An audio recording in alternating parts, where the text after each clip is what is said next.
Pare Tips ni na Pare Koy.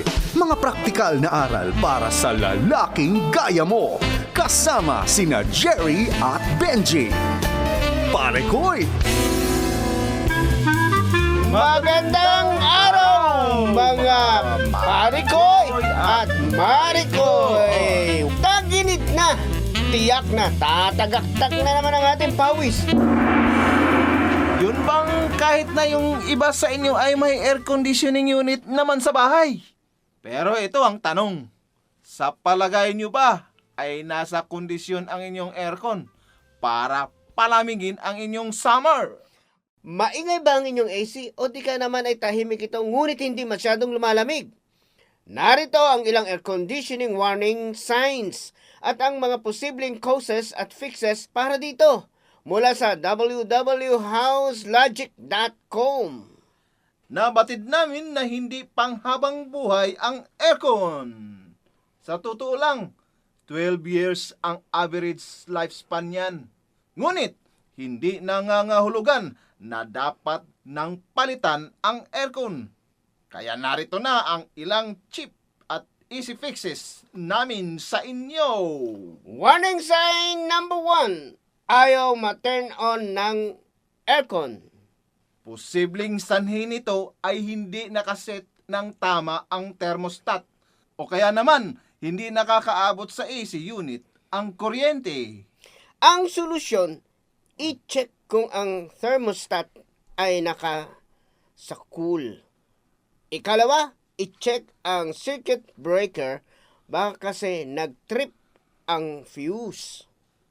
Warning sign number 2. Hindi na masyadong malamig ang aircon gaya nung isang taon.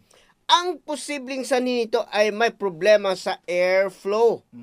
Ang solusyon, palitan ng filter. Actually, dapat kasama ito sa regular maintenance.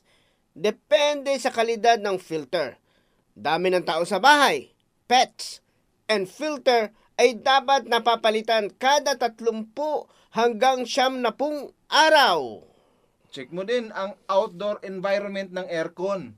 Dapat may pataan itong 24 inches sa bawat gilid at 5 talampakan ang distansya mula sa ibabaw ng unit. Tiyakin din na walang anumang obstruction sa daloy ng hangin. Warning sign number 3. Sobrang taas ng utility bills. Yay. Posible cause nito ay hindi na epesyente ang operasyon ng inyong AC.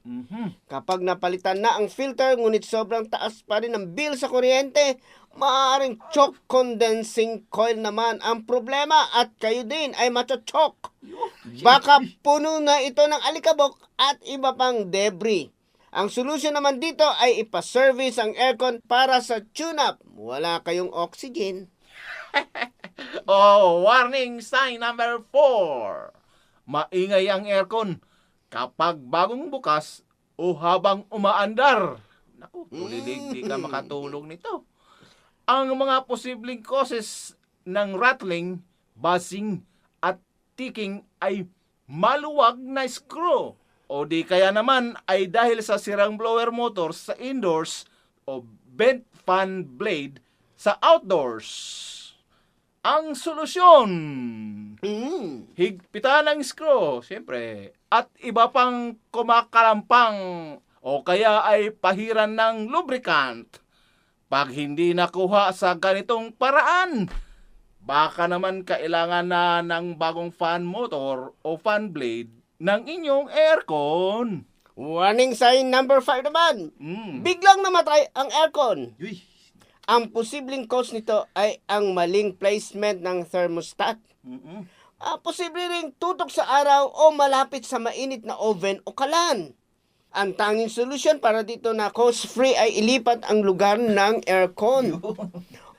Yan mga Marikoy at Parikoy. Ngayon pa lang ay i-check ninyo na ang inyong aircon. Tama. Para ready na ito sa matinding summer. Kayo rin, wala kayong oxygen. Kami ang inyong partner sa pagbutingting at pagkutingting. Parikoy Jerry. At Parigoy Benji. Next time ulit. Paalam. Alam. Hinga-hinga lang.